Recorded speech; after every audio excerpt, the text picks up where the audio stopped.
Hello, everyone, and welcome back to How to Build with AWS, the show where we take real customer stories, speak to the developers behind them so you can build solutions like spec-driven development with Kiro. Yes, we're going to be using Kiro today. We're going to have a lovely live demo and dive into all the best practices for how to use this. And I am excited because I'm definitely going to learn a lot from AK today. But as always, drop any questions, comments you have in the chat. I will be in there with you, so you can add anything, and we'll be sharing links through the chat today as well. So let us know where you're watching from. To kick off with, okay, why don't you give us your 1-minute origin story? Oh, yeah. All right. Hey, morning, everybody. So yeah, I got started with AWS this is my 11th year with them now. So I've started off with being a partner solution architect and been with the PACE team for about 7 years now, right? So one of the early starters in the PACE team. So being involved in some really cool prototypes. Obviously, the working with our team itself has been a pleasure. So it's been a great journey so far.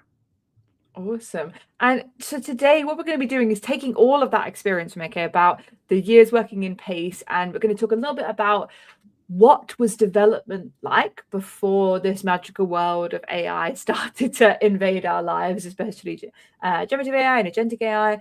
And then we're going to look at how they develop now and give you some pointers on how best to use Kiro, specifically around that spec-driven development. So we're not talking about vibe coding today. Check out the rest of the YouTube channel if you're watching us there, or Twitch. There's a couple episodes we've done on things like vibe coding, but we're specifically going to be looking at this today. To kick off, I'm going to also share in the chats a lovely skills builder course that you can do. So check out this course to learn a little bit more about Kiro spec-driven development to get started.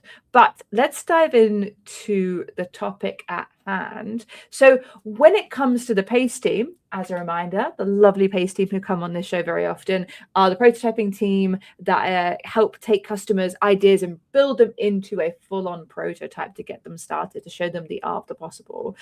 So, okay, how did you build before AI that long time ago? Yeah. So I think if I want to maybe share a presentation, let's just quickly go through that. All right. All right. Perfect. So yeah, so I want to talk about like what's been the traditional approach prior to this proliferation of AI tools that's come in from the last year or so, right? So if you think about, again, this is from a perspective of building prototypes, as I said, from the last 7 years here at AWS. If you think about the prototype period, it is about, how can we work with customers, unblock their challenges, and really showcase the art of the possibility in about 6 weeks, right? So every prototypes that we actually build, we want to actually build something compelling with great outcomes in 6 weeks. And if you kind of think about different phases of the prototype development, there's the inception and the design phase, there's construction, and we don't tend to spend much time on the operational side of things because it's just about deployment. So we're not really monitoring or doing performance tuning, etc. But even with the first 2 phases of inception, design, and construction, you will see that as a prototyper, I basically use different personas. For some time, I think about like a product manager. I'm thinking like a business analyst, and then I basically become an SDE, solution architect as well. And then there are aspects of UI development. There's the overarching goal of making sure everything is secure as well. So I'm kind of thinking about as a security engineer. And when it comes to construction, again, it's the SDE focus, it's the security engineering focus, UX engineer, data engineer. These are different personas that we tend to take in each of these phases. And so if you look at the first phase of inception and design, typically we get requirements in two ways, right? We've got the digital innovation team, which conduct this working backwards session with customers. And I think in the past, we've had great sessions with you as well, Steph, on that topic, right? So that's a channel in which we actually get requirements, user stories. In some cases, we also do get Figma markups as well. So that helps with building some of the UX, UI components. And then we're taking the requirements and user stories, and then we put on our hat on, okay, now how do we basically build a solution? And then I'm talking about solution architecting at that point in time. And then we're looking at, once we've got a fairly workable architecture, then we basically divide and dive into different aspects of the architecture itself by conducting system design, and then eventually get into the construction phase. So at the bottom, I've tried to indicate what's the effort involved in all of this, right? So in most cases, the prototypes that we actually build are really complex, right? We don't just build some, it's not building some mobile apps or building some web apps, right? But these are really complex prototypes, which is why customers come to us to say, hey, can you help us unblock these kind of opportunities, right? So we're really not talking about like some science projects here, which may not see the end of the day, basically, right? So we are working on stuff that truly matters to customers, and obviously we want to give them the best possible outcomes. So from that perspective, we did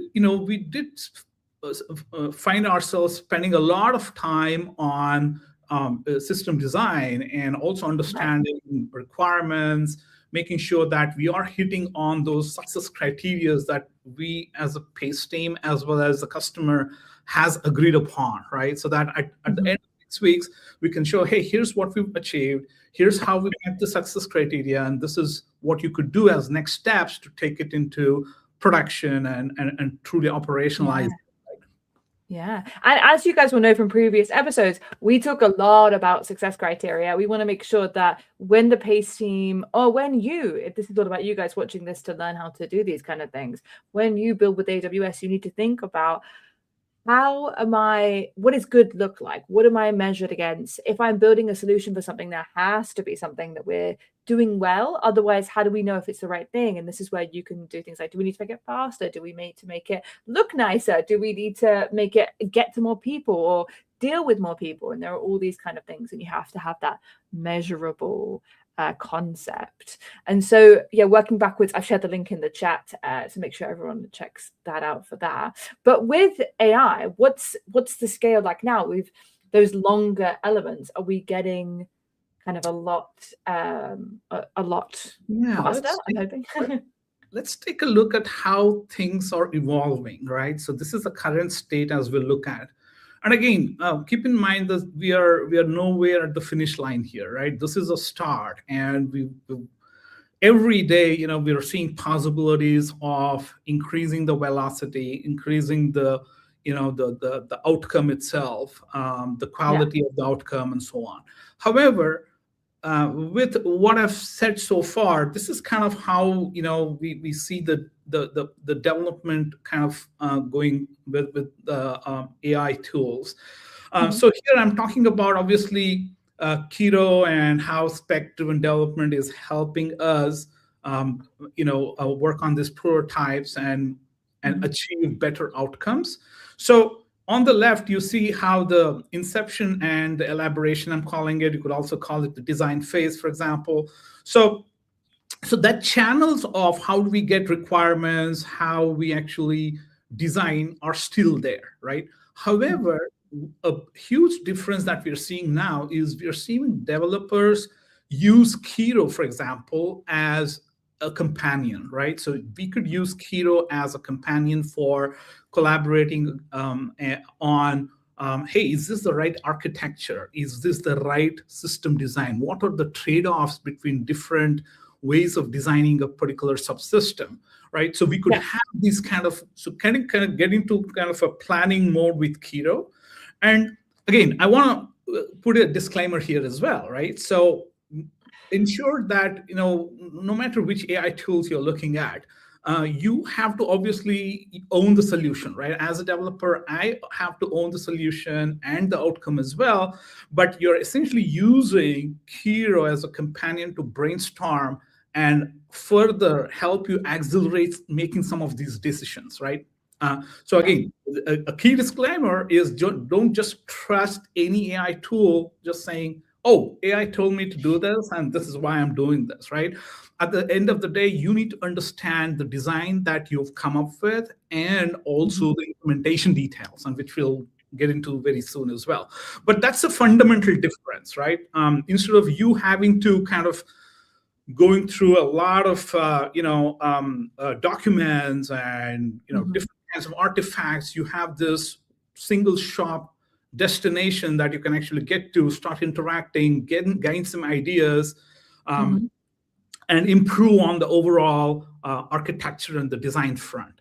And we're seeing the same thing on the construction front, wherein I think that's truly been the space where we're seeing quite a bit of acceleration in terms of delivery, right? So, if you recall in the last slide, we had the construction phase itself as longer, and that's the phase which I think we are beginning to see a lot of contraction in, because what took, like, for example, a week or maybe 2 weeks, or if we're looking at least 40 to 50% reduction in that timeline, right? Which is huge.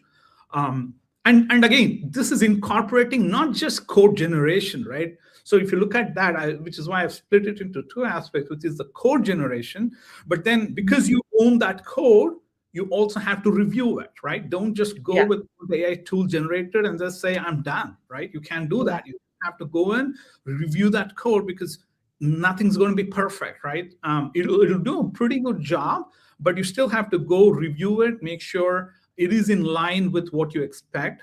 There will be occasions where the AI tool may generate code which is not the most optimal, for example, right? And then you might or even not the most secure. I feel like there is a lot of these situations. And we will talk about how we are guiding the Kiro agent to help improve on all of those aspects as well. Yeah, brilliant. So what we'll do is I'll do a couple of comments, and then I think we get straight into this demo so we can show folks how we do this. So a couple of hello from Paraguay. I haven't had a Paraguay before, which is very cool. Hello from Bangalore, India. We love that. Did you say they won the cricket yesterday, AK, India? We did, yes. Yes. Shout out to India. Shout out to the whole of India. Okay, a couple of other bits. Dirk Chocolate said, open Twitch as I'm waiting for Kiro spec to update, and AWS is live about a Kiro spec development. What perfect timing. And I asked what they were looking at, and they're utilizing MCP servers, powers end-to-end development process with integration of Jira templates with validation of security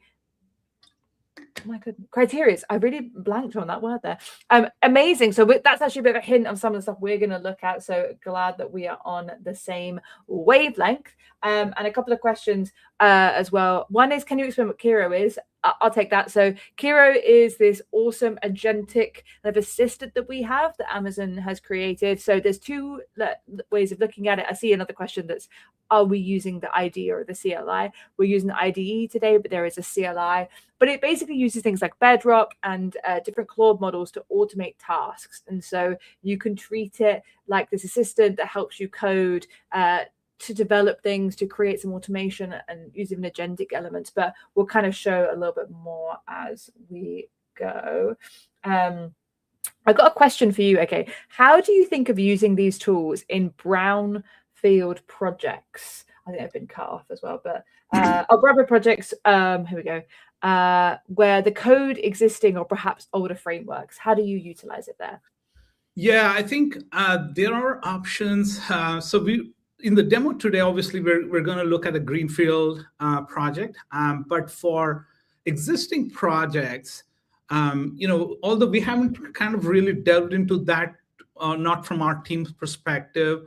I've seen instances here at Amazon as well where we've used Kiro for, especially in the, like, if you think about the Java world where you want to migrate from one version to another, we've used Kiro successfully for migrating some of those existing legacy apps from an older version to a newer version as well. So it's quite possible to do that. Hopefully, with some of the topics that we're going to be talking today, it'll give you some ideas on how to pursue those opportunities as well. Brilliant. And just before we get into the demo, I'd love to do a little quick poll for the folks. So put 1 in the chat for yes and 2 for no. Have you downloaded Kiro? Is it something that's now local onto your machine? Drop a 1 in the chat for yes and 2 for no. I'd love to see today where people are in their journey of having it. Obviously, Dark Chocolate has it. They already told us they're utilizing it. But yeah, anyone else drop it in there, and drop any questions, comments in the chat. There's another one, couple from YouTube, which is great. And just as a reminder, we have the Skills Builder course that you can get. So go on in there. If you're watching us on YouTube, I'll comment underneath once the video is finished, so that you can grab that link after. But yeah, a couple of people doing it. Awesome. Let's get into the demo. So before we do, what is the project, the hypothetical project that we're working on today in your demo? All right. So it's a simple one. I'm hoping everybody can see the screen here. Yeah. Okay, perfect. So what are we building? It's going to be a very simple app. I've taken a use case of a manufacturing floor, which has multiple machines. And as a floor manager, let's say I get access to every machine's sensor values. I'm able to add new machines here. And let's say I click on a machine. I'm able to look at its sensor readings and submit that for AI for some analysis, right? So if I submit that, you will see, it's we're getting some response back from the AI, and then we generate that analysis history, and then we're basically trying to export that as a PDF document, right? It's really as simple as that. Okay, so if this is the kind of system that we want to build, so what I'm going to do is I have a set of requirements. It's a piece of text I'm going to just copy, and let's look at what we could do here. All right, so I'm going to go into Kiro here. So before we kind of get into the actual usage of Kiro and how we're going to build this app, I think the first thing we want to do is give some basics on what we have configured within Kiro for the purpose of this demo, right? So there are a few things that we want to talk about, and I want to actually start off with the concept of what we call as powers within Kiro. So for folks who haven't really used powers, think about powers as a way in which you think about it as like a unit of deployment within Kiro, where you can encapsulate multiple things. You can encapsulate steering documents. You can encapsulate MCP servers along with it. So here's a set of powers that we in the PACE team make use of, right? So for example, we have a power on VPC, right? And so I'm just going to kind of give you an example of what the power does here, right? So think about, let's say you want to actually build a system and you've got some VPC resources, and you want to make sure that the code that's getting generated is adhering to certain VPC standards, right? So for example, maybe you want to have specific CDR blocks, or maybe you want to have specific VPC endpoints, and you want to also say, hey, never create certain VPC endpoints. All of those rules that you want to actually specify can go into these powers. And the cool thing about powers which I think I forgot to mention, is that it is actually solving one key problem with a lot of these AI agent tools, which is about context management, right? So think about a scenario where, let's say, you have hundreds of MCP servers that you want to actually configure, and each of them can have hundreds of tools as well, for example, right? So once you configure all of these MCP servers, these AI agent tools essentially start loading these MCP servers, descriptions, and so on. And then, all of a sudden, you're going to see that the context is filled with stuff that the agent doesn't even require, based on the whatever task that it is that you're performing, right? So one of the things with Power is that it'll make sure that only if certain tools are required, the agent would actually load that into the context and make use of those. Right? Thereby, so one of the things it makes a decision for you, kind of thing. So you will put them in here, and then it would decide if it's relevant to bring into the conversation. Correct. And the way it does that is, if you observe here, every Power has a description, right? Here we are seeing, this is all about VPC architecture. Maybe you want to look at Lambda, the VPC integration, look at this Power, right?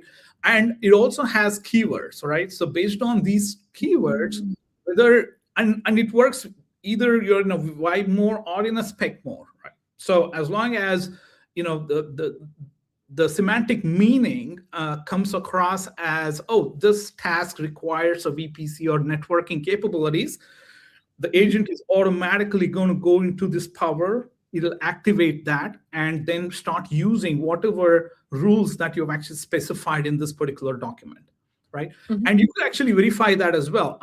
So again, for the folks who are watching this, Kiro actually very recently have had this release where we also show you what's in the context currently, right? So it'll show you whether MCP tools have been loaded, steering, how many are the steering files in this or not, right? So that's an indication for you kind of to look at what's in the context. So we've created multiple such powers. Now we also have what we call a steering documents.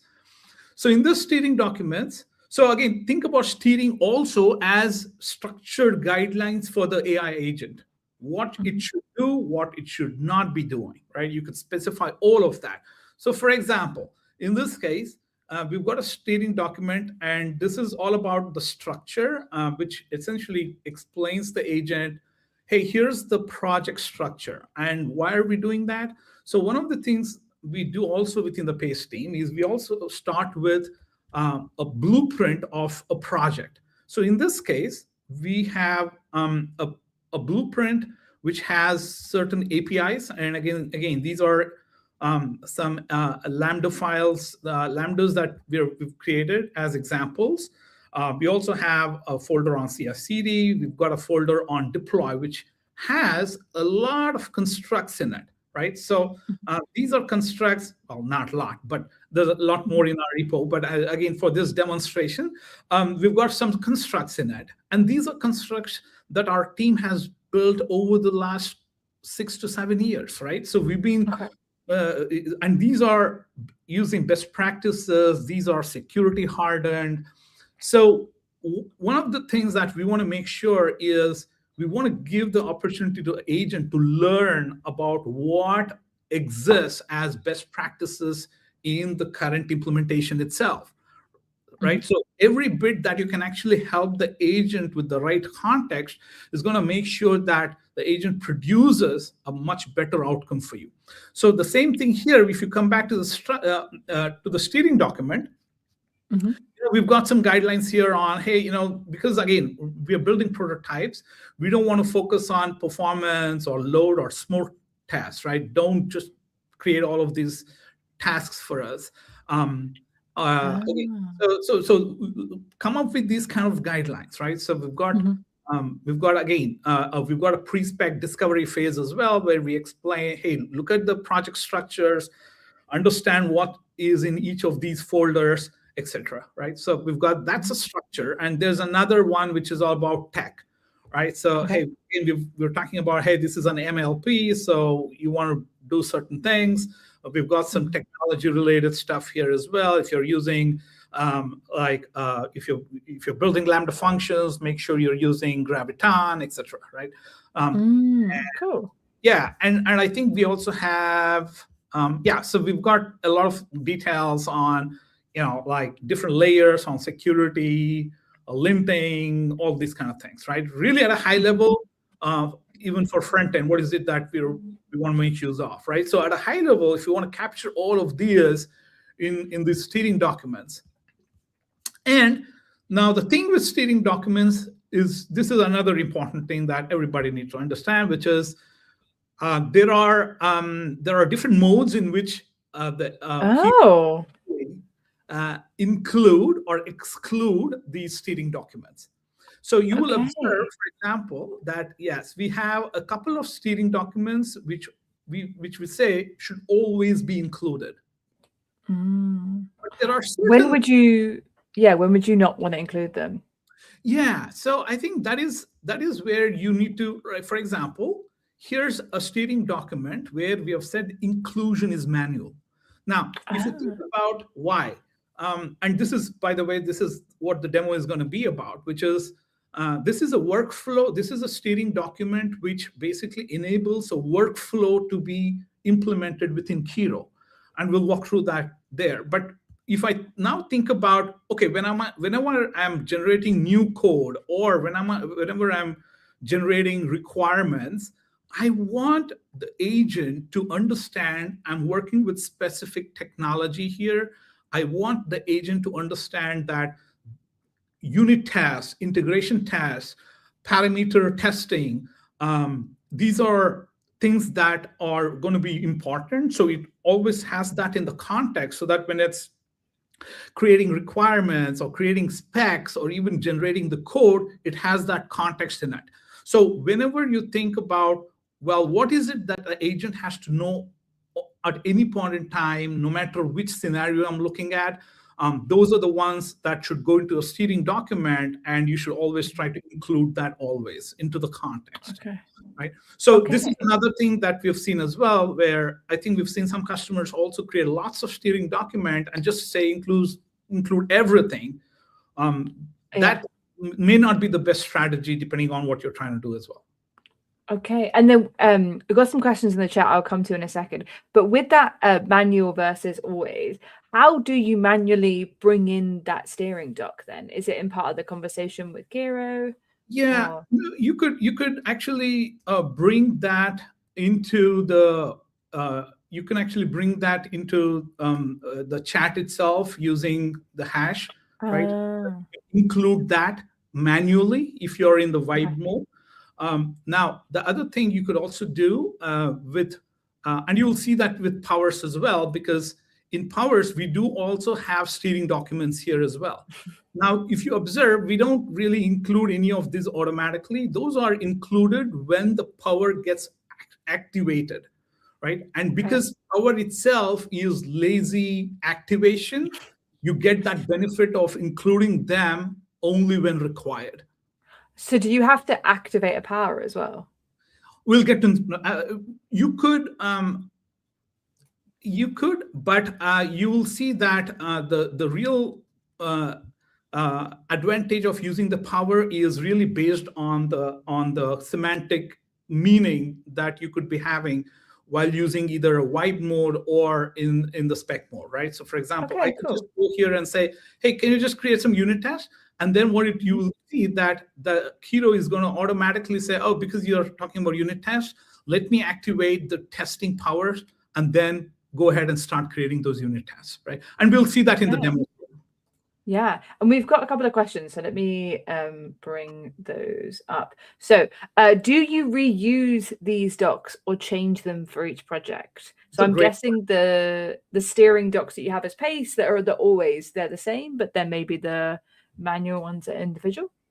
Oh, that's a great question. So this is the most important thing you want to look at here is you have to treat this as a code asset. So you're essentially saying here is, hey, we've got this team-wide artifacts, steering documents, powers, MCP servers, etc. But then these are not going to be constant. these are evolving artifacts. I'll give you an example. One of my colleagues is actually doing some work on some really extensive work on step functions. Now, currently, we don't really have a great steering document which is addressing that, right? So what we want to do is like take his work, put that back into this artifact, and make sure that the entire team gets that benefit, right? So you want to make sure that whatever improvements your team members are having or identifying, you want to roll it back into this so that the entire team actually can get the benefit, right? So think about this as a code artifact. It's a constantly changing one, and you want to keep changing this to make sure that your outcome gets better and better every day. Okay. How is the powers different from steering files in regards to specifying constraints and best practices? For example, the VPC best practices can also be a steering file. What's the difference? Yeah, so as I said, the biggest difference with making it a power is think about when you get into the spec mode of development, right? You will have in the spec mode, you're going to have requirements, design, and tasks. Now, whether you're creating requirements or even when you're letting Kiro design or update or create these design documents or even come up with the tasks, Kiro can actually look at the semantic meaning within, let's say, your requirements or within the design, and then take a decision of saying, okay, you know what, I think I can benefit if I can use the rules that have been set up within the powers VPC powers, and then generate the code automatically, right? And again, when you're dealing with too many of such artifacts, you have to optimize on the context size as well, which is why, so two benefits that you're getting is that just-in-time activation and inclusion of that rule into the context, and thereby helping you optimize the context usage. And of course, the semantic equivalent also is pretty cool because you don't really have to think about, oh, does this design or does this task requires a specific steering document to be included manually. Rather, just let Kiro take that responsibility and intelligently activate the power and bring that into the context. Okay.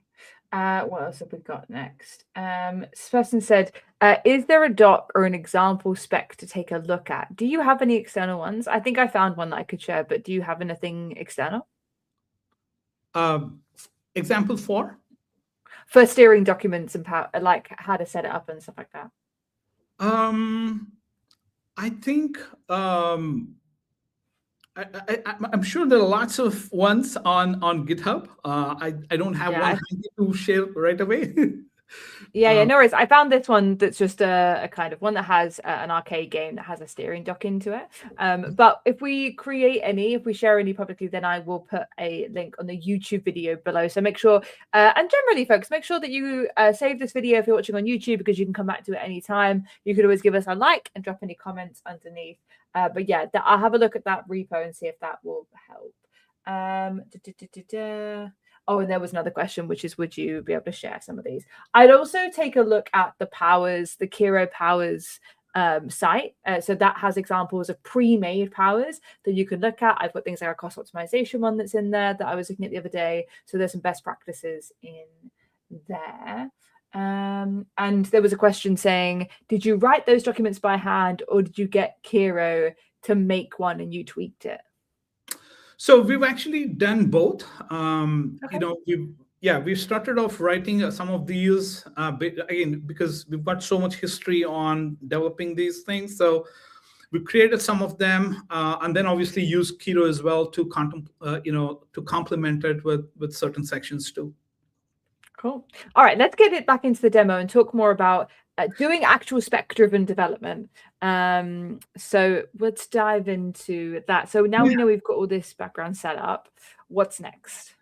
Great. Okay, so as a part of Powers, one of the things which we haven't covered, so we talked about how Powers encapsulate both steering docs, But one thing we've not covered is the fact that it also encapsulates MCPs. So for example, we've created this project called Lens, and we use that extensively in our team. And what Lens is it's basically an MCP on all the repositories that our team owns, right? So think about, like you've got an MCP front end, which basically you're able to interact with. So if you want to know, hey, tell me which projects have used certain services, or which projects have used certain CDK constructs, or you want to find some best practices on multi-threading, etc., right? You could actually interact within this MCP server using natural language, and it'll come back with the right responses for you, right? So one of the things that we use here also is the same MCP server. And what that lets us do is, again, think about grabbing these best practices from existing repositories. And we could do that, right? So when now if you go into the Kiro here, you see that I've actually enabled two MCPs, right? One is the Lens MCP, which actually gives us that best practices capability to help the AI agent implement that in the code, as well as we also have another one, which is actually security focused, right? So this is a MCP which helps us perform security scans, right? So whenever we've generated the code, I can maybe when we have time, I can even show that demonstration here. All I have to do is go into Kiro and say, okay, start a security scan for me, and then the agent is going to talk to this MCP server, and it will perform a bunch of security scans, and that's the one we actually use to make sure that our solutions are secure before we share any of that with the customers. Okay, so now you've done, there's a lot of pre-work that obviously gets done here, which is a good example of the difference between, and correct me if I'm wrong, spec-driven and vibe coding, because you can have this all and use it in vibe coding, but spec-driven development is more about that like upfront thinking process rather than just kind of like chatting and coming up with an idea. Sure. So let's get into like actually doing some spec-driven stuff if we can. Okay, so for that, one of the things that I think, we've drawn inspiration from is if you think about the requirement phase as well as the design phase. This is a phase where, as developers, we really want to spend some time understanding the requirements and coming up with the design. And one of the things with spec-driven development is the key challenge of, well, how do we even create these specs, right? I think I'm not alone in saying, when I say, writing good specs, writing good requirements is tough, right? So one of the things that we've actually focused on here is how can we now help everybody in the team to somehow get to a place where they get comfortable with spec creation.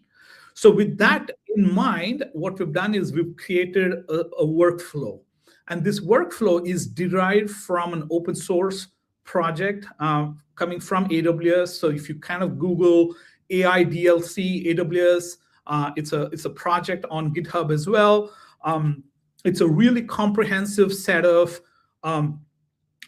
steering rules that you could actually configure with multiple tools, not just Kiro. And it actually walks you through right from the inception phase all the way to the operational phase of DLC, right?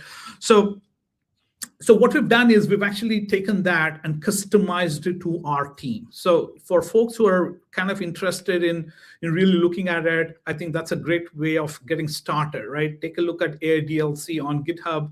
This is from AWS. You're going to find that in the AWS lab. I've shared the link. So perfect. All right. So let me just start that workflow, right? So what I have is here, I'm using a hook. And hooks are basically automation capabilities that Kiro provides us with. So in this case, we've created a manual trigger hook where I could actually start this hook, right?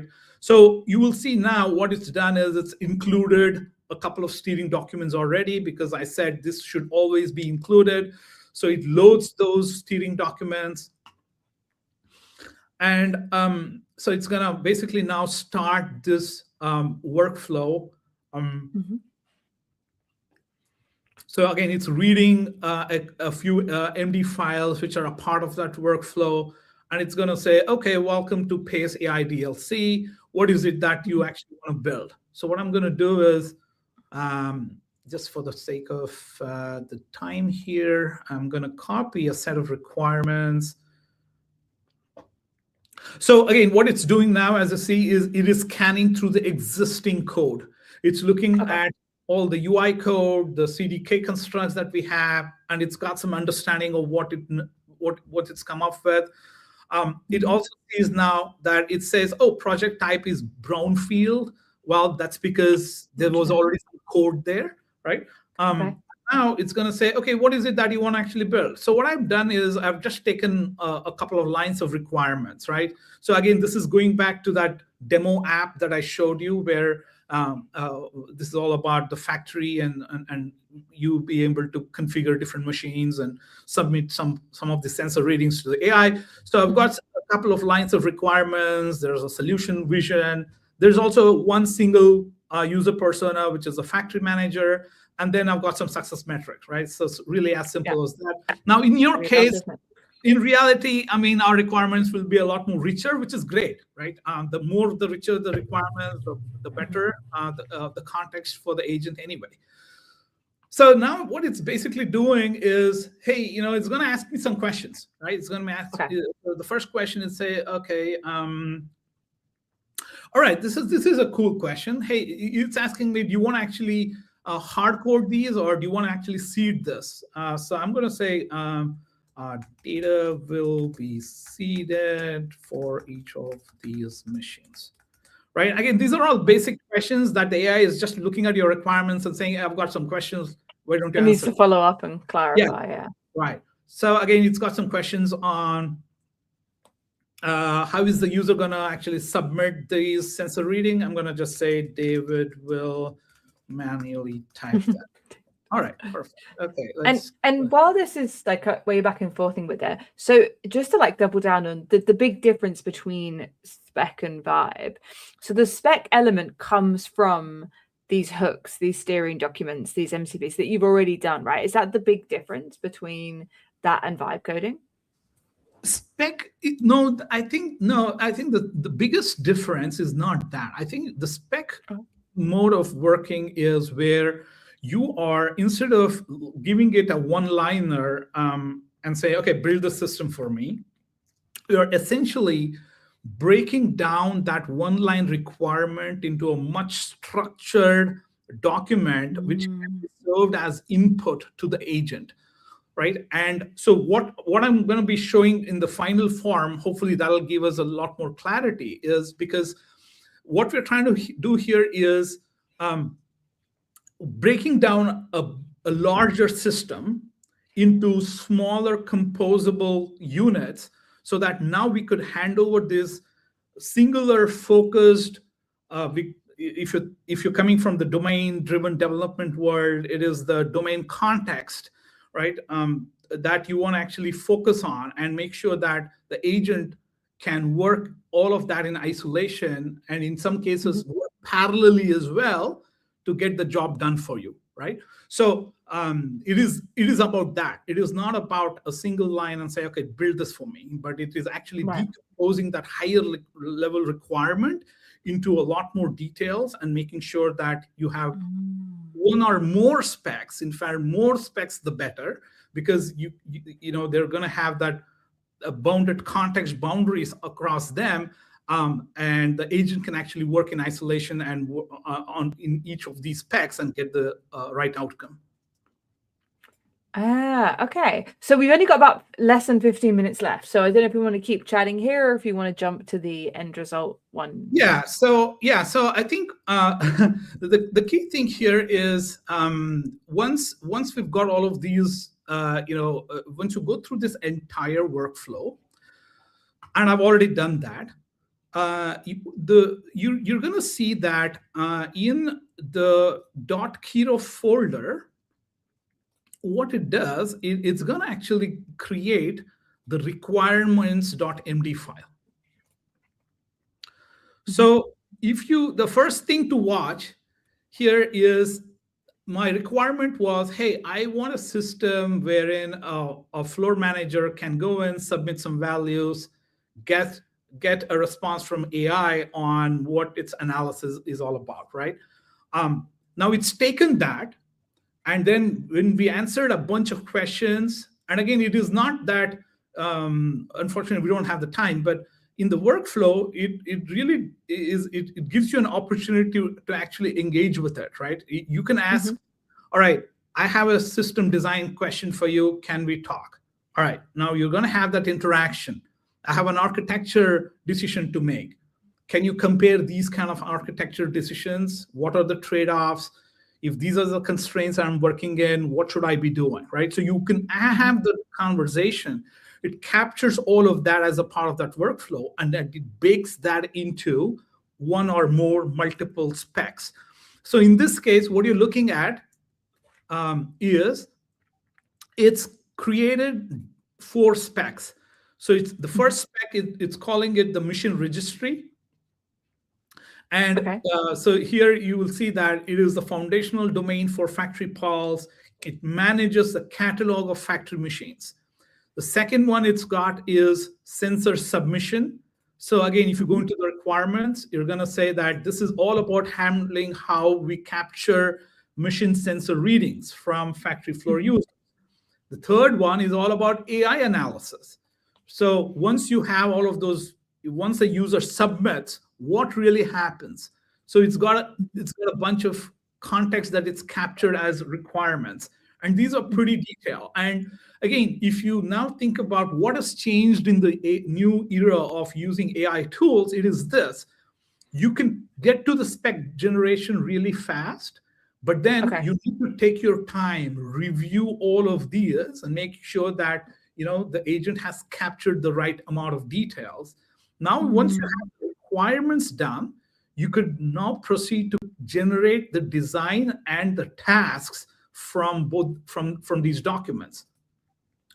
Now you will see that here I've already run each of these, and that's how I produce that outcome. So I've created it basically generates tasks for each of these, and you're now able to run that. Now there are certain things which are marked optional as well, and for example, unit tasks, integration tasks, property tasks, as we call it, are also marked optional. So now it's a matter of you running each of these tasks. Here's another interesting twist, which is these specs in our case have dependencies, right? For example, sensor submission has a dependency on the first spec. Now, if you were to design it in a little more in a way where the bounded context has a nice separation between each of the boundaries, you are able to even let the agent work on these specs in parallel, right? And again, what you're getting there is you could use the concept of Git trees, work trees, and have agents work parallelly on each of those Git trees, because each of them essentially becomes a repo, and then you have agents working in parallel. That's kind of the near future, of course, with autonomous agents coming as well. That's another whole new thing as well that we could work on. Awesome. So to kind of summarize and encapsulate some of this is that it's breaking down a lot, and you can really see where, if you've done vibe coding on Kiro, and if you haven't, I recommend going and having a play with it. Think of something that you'd like it to help you do in your life, and have it ask these questions and kind of build as it goes. And you can often see this. And I find after watching this, it'd be interesting to do like an analysis of time, where when I'm chatting with Kiro vibe coding, it kind of does everything at once, and every question it ticks off loads of actions to go and do, and it takes a very long time, because if you notice a mistake, blah, blah, blah, it takes ages. Versus if you do spec-driven development, then you're coming up with these clear defined guidelines of what you want to achieve, and like you said, breaking it down into these little sections, so they become independent, and then it can progress over time. And it also gives itself a plan, so that you can also let it kind of run, versus constantly having to have that communication. So I saw a lot of this, the Breaking Barriers hackathon I did, where people were going spec first, very clear what they wanted, and then they could kind of let it run and see what came out. And so we got just about 5 minutes left. Anything else you want to shout out in here? Yeah, I think if there's one thing I really want to emphasize, or actually two things, I think. The first one is understand that as a solution builder or a developer, you own the solution, you own the design, right? So I want to emphasize that, because as I said, we are using different techniques to arrive at the specs, but once the agent creates the requirements document, as I said, I will spend a lot of time reviewing each one of them. Then I will use Kiro to generate the design document. I will review every line of it to make sure it's making sense. I will move on to the task generation, and then I'll look at every task, review that, and making sure that that's making sense. If any of this has a problem, I'll go back, right? So that's iterative cycle of going back to the requirements, updating it, regenerating the design, regenerating the tasklet. And Kiro actually does a pretty good job of updating all of that. And making sure that now the task looks good, I'm good to go and start executing there, right? As I said, the code generation part is the quickest, but what comes before that is where you want to actually spend a lot of time. And of course, once the code also is generated, you want to actually start reviewing that as well. It's two different things, yeah. And Kiro also helps with some of that code review capabilities too, right? So one of the things that I also do is I use a different, like, for example, in this case, if I'm using Opus for code generation, a good way of looking at also would be to see if you can use Sonnet, or maybe you even use Opus itself for code review as well, and see what are the different things that can come up. Another thing that can also be used here is for security review, which I find is really helpful.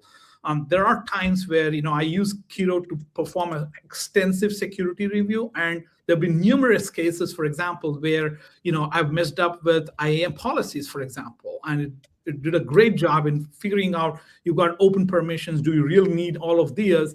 If not, just come up with a lot more fine-grained permission model for IAM, right? Love it. Just replying to some comments as we're almost out of time. So there's a couple of comments in the YouTube chat. If we're not going to be able to cover the ones we've finished today, please, once we finish this live stream, you can refresh the page and it becomes an on-demand video. Under there, you can comment underneath the video, and I will keep track of that and we can follow back, because I think there's some good questions in there. Sure. Perfect. So yeah, to kind of summarize before we do our kind of takeaways, first of all, if you're not using Kiro, what are you doing, folks? Try and download it. Get used to kind of playing around in that system is number one. Number two, invest in reusable elements such as things like MCP powers, steering documents that you can use and share in your organization. You want to have I'm sure, have security best practices, resiliency best practices, cost best practices. You should have these written down somewhere, I'm sure, in your org. Give them to Kira, help it to make it into something reusable, and also check out the powers that AWS has. And then the big one that AK just said, you own that code, right? So I know that Kiro can go and build these things for you, but if it builds something inappropriate for you or unsecure, at the end of the day, it's your account it's using. So make sure you spend that time to go through all of that and validate and think about, well, what do I care about? Do I care about making sure that this isn't exposed, or that it use this certain instance type is going to align to my best practices and stuff like that? So really take that time to work with Kiro. Treat it like a very junior developer who can build things, but maybe doesn't know your company's best practices, and do that. Before we finish out, a really good example of a story that PACE team did that used some of this development, you might have seen this before, is the NASCAR story. So we talked about this at the end of 2025. So you can go look back on the channel and find this, but this is a lovely story where they started to do some of the real-time, started the development with things like Kiro. A couple of other shout outs for today. If you want to have a go at spec-driven development and want to have a guided tutorial of this kind of thing, go over to the link I am putting on Twitch. You can see that course. This is the free course that you can dive into, and there is also a paid one. So depending on your skill builder subscription, you can do these that cover a lot of detail in those elements. If you're not already part of the Customer Acceleration Team group, then make sure you head over to LinkedIn and go on that for AKNS. This is where we share content our team publishes on different platforms. So make sure that you subscribe on that. And get over to Builder Center as well. So we have summaries of the episodes that we do. And you can also scan this QR code to follow me and see any updates, any content that I produce. And there's also that QR code at the top of the screen if you want to give us any feedback for the session. Okay, any last thoughts before we finish off the stream? Well, I think, we are positioned really well in terms of the capabilities on the Kiro front, right? So I can't wait to try out some of the new stuff that Kiro has come up with. Actually, I think for the last couple of days, we've actually released a design-first workflow. We've released development first workflow. There's also a new bug fix workflow, which is fascinating, especially for folks who are dealing with legacy systems, and you want to use Kiro for bug fixes. How do you actually do that? So definitely head out to the documentation. There's some really good examples and what needs to be done to get the right outcome, even when you talk about bug fixes. And of course, the other cool thing to really watch out and try out for is the frontier agents, which are truly autonomous agents. And I can't wait to try that out myself. Well, we'll have to have you back on to do a demo of those the next time, for sure. Make sure to subscribe wherever you're watching this channel, stay up to date with any other videos. Any other questions, feel free to drop us an email at cat-thought-leadership@amazon.com. And with that, we will leave you all for now, and we'll see you all next week. Thank you so much.